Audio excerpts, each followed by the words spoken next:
안녕하세요, 드로왕입니다. 오늘은 임용고시 사수생의 질문을 받고 그거에 대한 제 생각을 답변하는 형식으로 만들어 본 영상입니다. 얼마 전에 제가 찍었던 영상 중에 임용고시 합격하고 느낀 점이라는 영상을 보시고 질문해 주신 내용인데요. 질문해 주신 분은 지금 현재 임용고시 사수생이시고, 그리고 또 전체적으로 문제를 빨리 풀다가 실수해서 엉뚱한 답을 쓰실까봐 모든 문제를 1번부터 천천히 푸시는 스타일이라고 본인이 이야기를 해주셨고, 그리고 모의 시험을 많이 연습을 해야 될지에 대해서 질문을 해주셨습니다. 그래서 이분의 이 질문을 제가 듣고 이것에 대한 답을 어떻게 해야 될지 생각을 해보다가 만들어 본 영상입니다. 다른 분들도 도움이 되셨으면 좋겠네요. 일단 임용고시 시험 요령 제가 한 5가지 정도로 이렇게 만들어 봤는데, 1번 문제를 번호대로 꼭 풀지 않으셔도 됩니다. 그리고 2번 시험 시간이 남아야지 정상이라고 저는 생각을 하고요. 그리고 3번 내가 작성한 답안을 다시 한번 검토할 시간이 있어야 된다고 생각을 합니다. 그리고 네 번째, 남들이 다 맞출 만한 쉬운 문제는 실수하면 안 된다고 저는 그렇게 생각을 합니다. 그리고 모의 시험을 5번째로는 이제 모의 시험을 통해서 긴장감을 낮추고 실전 감각을 키우시는 연습을 꼭 해주시면 시험 보실 때 자신의 그 실력을 충분히 발휘하고 실수하지 않는 그런 시험 결과를 가져오실 수 있을 거라고 생각을 합니다. 그럼 이제 첫 번째부터 한번 천천히 풀어볼 텐데요. 어, 1번 문제 번호대로 풀지 않으셔도 됩니다. 그래서 문제의 순서, 번호가 매겨져 있잖아요. 그 번호의 순번에 너무 의미를 두지 않으셨으면 좋겠습니다. 저 같은 경우에는 처음 시험지를 받으면 전체적으로 한번 빠르게 훑어보고 나서 제가 알고 있는 아주 쉬운 문제, 그리고 바로 쓸 수 있는 그런 문제부터 풀고 나서 아리송하거나 생각이 잘 안 나거나 이렇게 어려운 문제는 가장 뒤쪽으로 넘기면서 문제를 풀었습니다. 그러니까 1번이 가장 어렵고 난해하다면은 1번 문제를 가장 마지막에 풀었다고 생각을 하시면 됩니다. 그러니까 1번이 풀리지 않는데 계속 잡고 있는 건 그냥 시간 낭비라고 생각해요.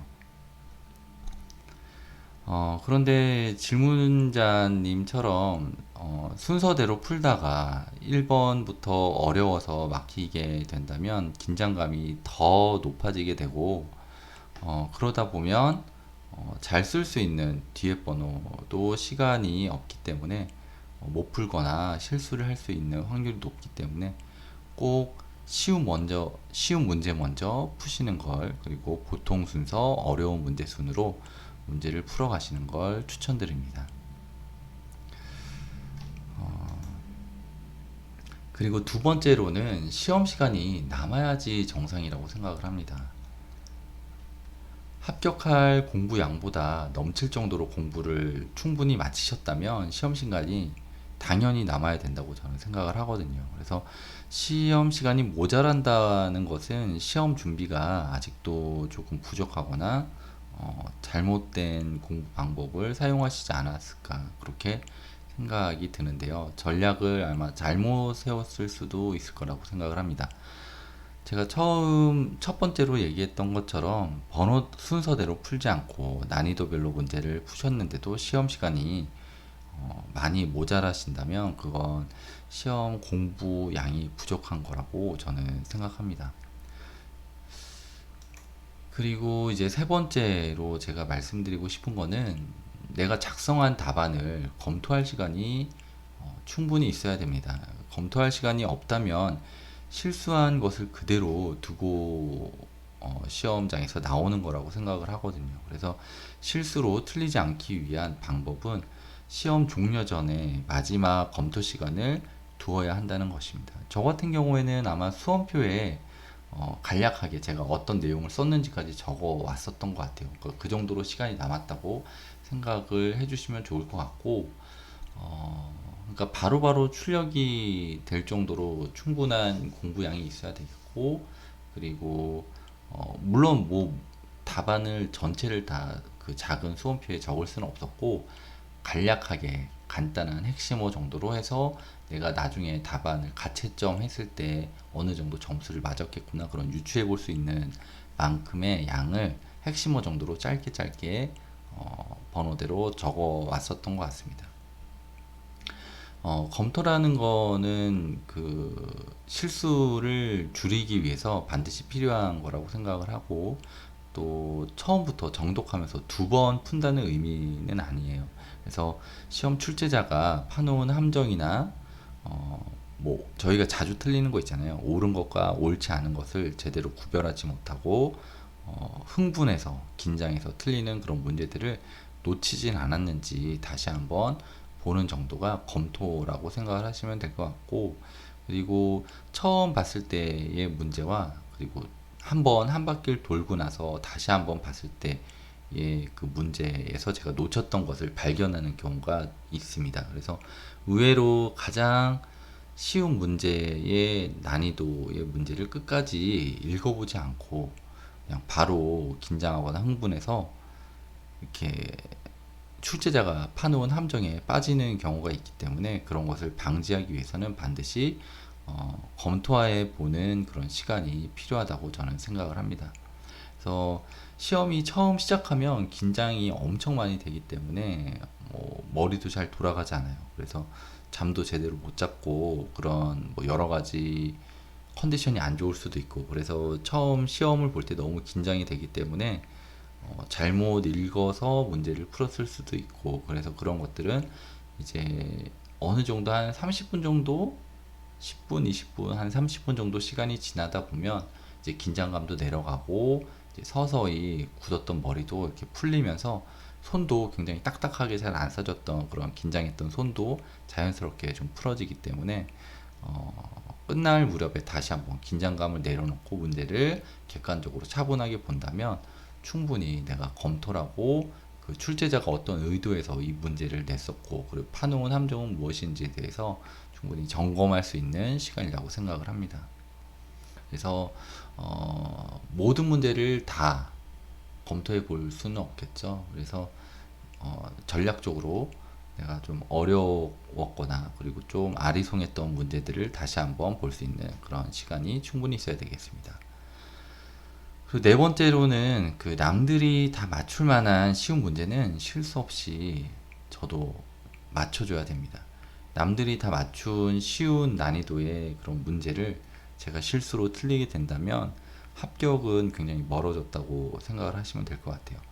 어려운 문제는 대부분의 수험생들도, 저도 어렵고 틀리겠지만 다른 수험생들도 거의 다 틀리기 때문에 그런 어려운 문제에 너무 집착하기보다는 뭐 어려운 문제는 틀릴 수도 있다고 생각을 해요. 뭐 누구든지 맞출 수 없을 그런 지엽적인 부분에서 나온 문제를 붙들고 계속 뭐 쳐다보고 있다고 해서 해답이 나오진 않기 때문에 쉬운 문제를 실수 없이 틀리지 않는 게 저는 더 중요하다고 생각을 합니다. 그래서 쉬운 문제를 정확하게 맞춰 주시고, 그리고 뭐 성격이 급하거나 또는 뭐 시간이 모자라서 뒷부분에 나온 시험 문제를 못 쓴다거나 하는 그런 실수를 해서는 안 될 거라고 생각을 합니다. 그래서 기본적으로 남들이 다 맞추는 문제까지 내 실수로 인해서 틀린다면 절대로 합격할 수가 없는 시험이라고 생각을 하고요. 그래서 쉬운 문제는 실수하지 말아야 되겠고, 어려운 문제는 조금 더 공을 더 들여야 될 것 같고, 그만큼 또 시간이 남는다면 그 문제에 시간을 좀 더 들여서라도 제가 그동안 공부했던 모든 역량을 다 쏟아부어서 뭐 추리하고 유추하고 종합하는 등의 모든 방법들을 총동원해서 서술하시면 좋을 것 같습니다. 이게 뭐 단답식으로 기입하는 게 생각이 안 나는 건 어쩔 수가 없는데요. 서술형으로 내가 풀어 쓰는 거는 충분히 그 핵심어가 들어가지 않더라도 그 단어를 풀어 쓰면서 충분히 유추해서 쓸 수 있다고 생각을 합니다. 왜냐면 오랜 시간 동안 제가 자기 전공이기 때문에 그 전공에서 요구하는 문제를 이렇게 뭐 정확하게 생각이 안 나서 모르는 문제라도 이렇게 좀 돌려서 얘기를 하다 보면 부분적인 점수가 맞을 수가 있기 때문에 조금 더 합격할 확률이 올라갈 수 있다라고 생각을 합니다. 그리고 이제 마지막 끝으로 모의 시험을 통해서 긴장감을 낮추고 실전 감각을 키워줬으면 좋을 거라고 생각을 합니다.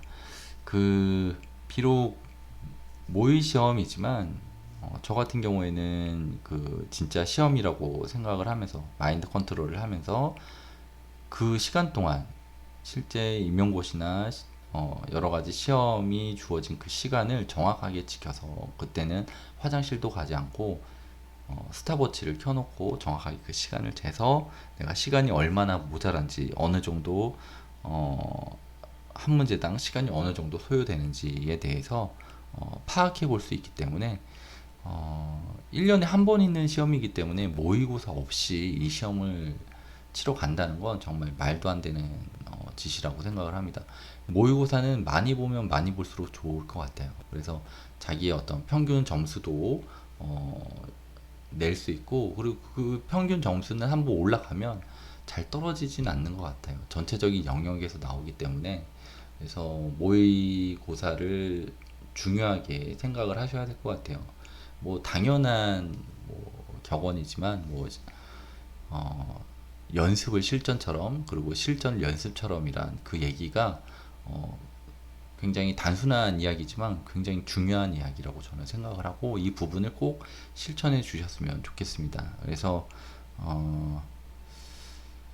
시험장에서 긴장을 줄여줄 수 있는 가장 좋은 방법은 모의고사를 많이 보시는 거고, 그리고 그 모의고사를 볼 때 루즈하게 모의고사 가짜 시험이라고 생각하지 마시고 지금 보는 이 모의고사가 진짜 내가 그날 당일 보는 시험이라고 생각을 하시고 시험을 보신다면 굉장히 긴장감 팽팽하게, 그리고 시간도 금방 가실 거예요. 그래서 모의고사를 그냥 뭐 대충 모의고사니까 대충 본다 라고 생각을 하지 마시고 지금 이 시험이 내가 준비하는 시험의 마지막 시험이라고 생각을 하시면서 모의고사를 준비해 주신다면 실제 시험장 가서 그렇게 긴장하실 일은 없을 거라고 생각을 합니다. 오늘은 질문해 주신 분의 내용을 가지고 이야기를 해봤습니다. 뭐 그분이 원치 않으실 것 같아서 뭐 그분의 아이디나 그런 썸네일 같은 건 지우고 제가 질문 내용을 잠깐 공유를 했었는데요. 영상 보시는 분들에게 그리고 시험을 준비하시는 분들에게 조금이라도 한 분이라도 도움이 되셨으면 하는 마음으로 만들어 본 영상입니다. 임용고시 외에 또 여러 다른 시험을 준비하시는 분들도 같은 방법, 같은 내용으로 많은 공부를 하시고 어려움이 많으실 거라고 생각을 합니다. 그래서 잘 준비하시고 이번 여름 굉장히 더울 거로 생각이 되는데 건강 관리도 잘 하시고 그리고 모두 좋은 결과 있으시길 저도 기도하고 바라겠습니다. 영상 끝까지 시청해 주셔서 감사합니다. 오늘도 좋은 하루 되시길 바라겠습니다. 이상 드로왕이었습니다.